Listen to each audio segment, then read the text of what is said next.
साथियों, जय श्री कृष्ण, राधे राधे, ओम नमः शिवाय, हर हर महादेव। आप लोग स्वस्थ होंगे, आनंद होंगे, ऐसी मुझे पूर्ण उम्मीद है। साथियों, आज मैं फिर उपस्थित हूँ आपके सामने आपके भविष्य फल के साथ। ये आज का प्रेडिक्शन बहुत इम्पोर्टेंट है। आज हम वीडियो के माध्यम से आपको ये बताना चाहूँगा कि आपके जो जीवन में कष्ट हैं उनका निवारण किस तरह से हो सकता है, आपके जीवन में खुशियाँ कैसे आ सकती हैं, आपको लाभ किस तरह से मिल सकता है, आपको धन की प्राप्ति किस तरह से हो सकती है, क्या उपाय करें, और जो समय आगे आ रहा है उस समय में आपका समय कैसा रहने वाला है। आपके जीवन में उतार चढ़ाव आ रहे हैं, इसका क्या कारण होता है। सभी प्रश्नों का उत्तर इस वीडियो के माध्यम से मैं देने का प्रयास कर रहा हूँ।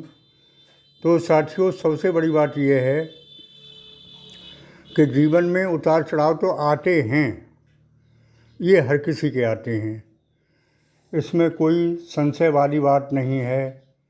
भगवान राम ने अवतार लिया था और उनके जीवन में भी कितने कष्ट रहे, उन्होंने अपना जीवन सुख में नहीं काट पाया, जबकि वे परिपूर्ण परमात्मा थे। अब आगे जो समय आ रहा है आपका, वो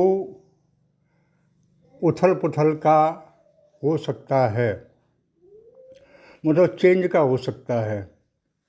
साथियों, इस समय श्राद्ध पक्ष चल रहा है और श्राद्ध पक्ष में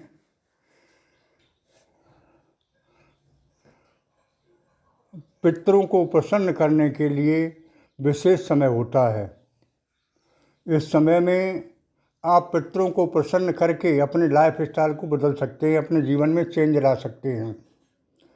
साथियों, कुछ लोगों का मानना है कि पितृ वापस नहीं आते हैं, उनके विचार जैसे हैं वो जाने, लेकिन जो शास्त्रोक्त बात है वो ये है कि पितृलोक पृथ्वी पर इन 15-16 दिनों के लिए आते हैं और अपना देखते हैं आके कि हमारी संतान क्या है, कैसी है, क्या कर रही है। तो उनका स्वागत करके, उन्हें प्रसन्न करके हम अपने जीवन में बदलाव ला सकते हैं। देखा गया है कि ज़्यादातर लोगों की कुंडली में पितृदोष होता है, तो पितृदोष निवारण का सबसे बढ़िया समय ये है, किसी से न करवा के खुद कर सकते हैं पितृदोष को समाप्त। और पितृदोष जिनकी कुंडली में है उनको बहुत समस्याएं आती हैं, बहुत दिक्कतें आती हैं, उनके लिए समस्याएं ही खड़ी रहती हैं। तो पितृदोष को समाप्त करने के लिए बहुत अच्छा समय है ये। साथियों, जो आगे समय आ रहा है उसके बारे में बताएं आपको, तो वो और अच्छा आ रहा है, क्योंकि इसके तुरंत बाद नवरात्रि प्रारंभ हो जाएंगे और नवरात्रि में परम शक्ति माँ दुर्गा जी का समय होता है। और परम शक्ति दुर्गा जी को जिसने प्रसन्न कर लिया, उसके पास क्या कमी रह सकती है। उसके पास तो कोई कमी रह ही नहीं सकती है। इसलिए आपको इस समय का सदुपयोग करना है। साथियों, वैसे भी आपके ग्रह गोचर इतने चेंज हो चुके हैं कि समय का परिवर्तन काफ़ी रूप से हो चुका है, और इस समय के परिवर्तन के साथ साथ आपका जीवन बदल जाएगा।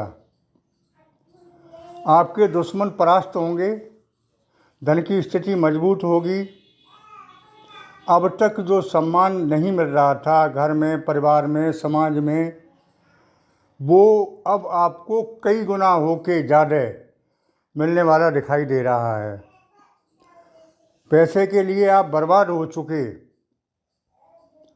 सब कुछ चला गया, बहुत दिक्कतें सामने आईं, नौकरी छूट गई लोगों की, व्यापार धंधे ठप हो गए, समाज में इज्जत नहीं रही, क्योंकि पैसे बिना कोई बरकत नहीं है। वो सब कुछ अब दोगुना होके आपको वापस मिलने वाला दिखाई दे रहा है। ऐसे ग्रह नक्षत्रों की दशा बदल चुकी है। दूसरी बात आपके हाथ में भी है, क्योंकि समय अच्छा आ गया। समय मैंने बता ही दिया। आगे नवरात्रि में आप बड़े से बड़ा उपाय करके बड़े से बड़ा काम कर सकते हैं। आपके सोचे हुए कार्य बनेंगे। भूमि भवन वाहन की प्राप्ति संभव है, ऐसा आपके ग्रह गोचर बता रहे हैं। जिसका आपको बहुत दिनों से इंतजार था, काम नहीं बन रहा था, जिसका आपको बहुत दिनों से इंतजार था, विवाह नहीं हो रहा था, संतान सुख नहीं मिल रहा था, ये सब होते दिखाई दे रहे हैं। ऐसी ग्रहों की दशा बन चुकी है।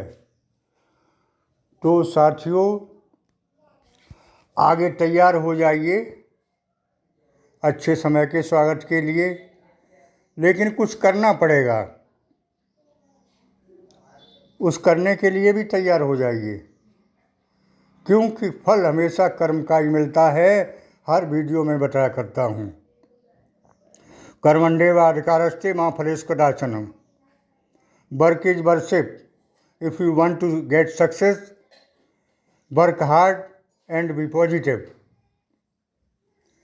अगर आपको सफलता प्राप्त करनी है तो पॉजिटिव रहिए और कठिन परिश्रम करिए। निश्चित आपकी सफलता आपके चरण चूमेगी, इसमें कोई शंका वाली बात नहीं है। साथियों, आगे मैं बताना चाहूँगा कि जो लोग सिंगल हैं उनके आगे नवरात्रि समय दूर नहीं है, विवाह के योग बन रहे हैं। लव लाइफ में सफलता मिलेगी।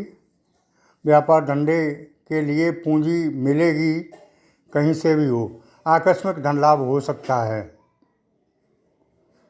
साथियों, घर परिवार में सुख शांति रहेगी, बशर्ते आप अपने गुस्सा पर कंट्रोल करें।